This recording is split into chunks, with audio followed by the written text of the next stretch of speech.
É possível fazer um jornalismo realmente isento? Ou, se não isento, imparcial?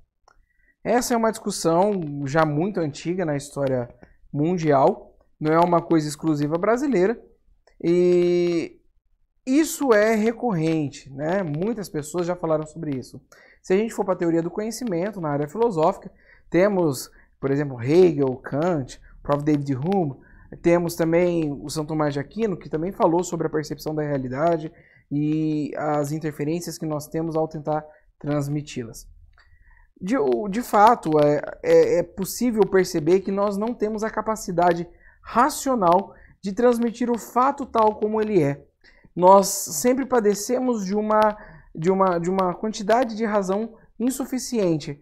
Nós não conseguimos perceber todo o fato e nem transmitir esse fato sem uma mínima contaminação das nossas morais e ideias. Porém, isso não é desculpa, porque da mesma forma que a verdade final, a verdade existencial, ela não é alcançável por nossa razão, a busca constante por essa verdade que nós não alcançaremos é em si mesmo uma busca virtuosa. E se nós não conseguimos chegar no final com a nossa razão, buscá-la constantemente é uma virtude a ser cultuada. Ou seja, a verdade para nós está no entremeio, no caminho e não na chegada. Isso para o jornalismo é uma máxima realidade, porque já que ele não vai conseguir transmitir o fato tal como ele é, ele tem que buscar o máximo possível se isentar das suas ideias e opiniões para noticiar o fato e deixar que o seu leitor, o seu assinante, faça razão, faça conclusões e julgamentos assim como ele desejar. O jornalismo ele não é pago para mastigar e opinar por nós. Nós somos racionais e capazes disso mesmo. Mas o jornalismo, quando ele começa a militar, ele já se absteu do seu núcleo central, que é justamente mostrar aquilo que é, noticiar e não opinar. Não que não haja espaço para opiniões dentro do jornalismo, não é isso. Os editoriais estão aí para isso. O jornal, inclusive, pode ter opiniões próprias e, em determinados momentos do debate público, pode opinar fortemente sobre qualquer coisa. Ou pode mesmo contratar colunistas com opiniões diversas para atuar dentro do seu jornal. Isso não é problema nenhum. O que eu estou falando aqui é de noticiamento, quando um fato é vendido como fato e não um fato vendido como opinião. Quando eu vou ler uma notícia, eu não espero ler uma opinião, eu espero ler um fato, um caso ocorrido. Não a opinião do redator, da redação, do editor e nem mesmo do jornalista que o escreveu. Mas isso, apesar de parecer óbvio, não é o que acontece. Hoje as manchetes jornalísticas já fazem oposição por si próprias. As manchetes já são escritas para ser críticas. E, na verdade, as manchetes de notícias não precisam ser críticas. Elas precisam simplesmente traduzir o fato ocorrido. Você vai falar, Pedro, mas isso é utópico. Não é utópico, isso é caráter. É você não vender fatos como opiniões. Isso é simples. Você não vai dizer para o seu comprador, se você é um vendedor de peixe, você não vai vender o peixe como sendo frango, ou o contrário, o frango como sendo peixe. Da mesma forma, você não vende notícias quando de fato entrega opiniões. Mas eu vou parar aqui e sair do mundo das abstrações, das ideias, e vamos sentar no colo firme dos fatos. Bom, eu vou colocar agora na tela duas notícias transmitidas pelo UOL. Transmitidas porque não foi ela mesma que produziu. A primeira, aí que você pode ver em azul, foi uma notícia construída pela BBC News, e a segunda é um conteúdo do Estadão. Porém, não importa muito bem a quem se serve essas notícias, quem é a criadora das notícias, mas o tempo no que ela foi divulgada.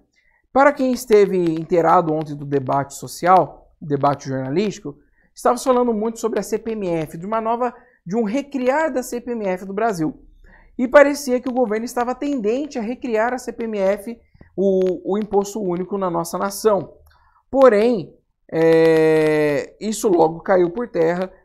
O favorável à nova criação da CPMF, que era o Sintra, dentro do governo, foi exonerado por Paulo Guedes, dando a entender que o governo não só não quer a CPMF de volta, como critica aqueles que o querem, né? Então, na primeira notícia, como você viu, parecia que a manchete estava criticando a CPMF, correto? Estava dando a entender que a CPMF era ruim, perguntando para que uma nova CPMF. E, de fato, os jornais seguiram essa tendência de uma criação de uma CPMF, que a criação de uma nova CPMF no Brasil seria ruim no seu todo. Posteriormente à demissão de Cintra e sendo mostrado de que de fato o governo não estava tendente a criar a CPMF, parece que a opinião, ou pelo menos o time utilizado para expressar a outra posição, ou seja, favorável à CPMF, mudou. Então, após o governo mostrar ser contra a CPMF, adivinha? O jornal parecia que começou a transmitir noticiários a favor da CPMF, ou pelo menos é o que a gente julga logo de cara quando a gente lê a notícia ou quando a gente simplesmente fica na manchete, que não é o ideal, obviamente, mas a manchete é o que vende. Se a manchete não vendesse, se a manchete não fosse importante, não seria utilizada para militar como é utilizado hoje nas redes sociais. Pois bem, o que eu quero dizer é o seguinte: não é tanto quem transmite a notícia, não é tanto a própria manchete da coisa, é o time. Vamos perceber o seguinte: quando o governo parecia favorável à CPMF, o noticiamento era contrário à CPMF. Quando o governo parecia criticar e ser contra mesmo a CPMF, o noticiário parecia ser favorável à CPMF. É claro que nós não podemos falar que isso é 100%, nós não podemos homogeneizar essa situação, nem todos tomaram essa atitude, mas nós sabemos que o jornalismo é bem corporativista e isso foi tomado quase como regra pelos grandes jornais. Ou seja, não importa mais o fato, mas a quem o fato serve.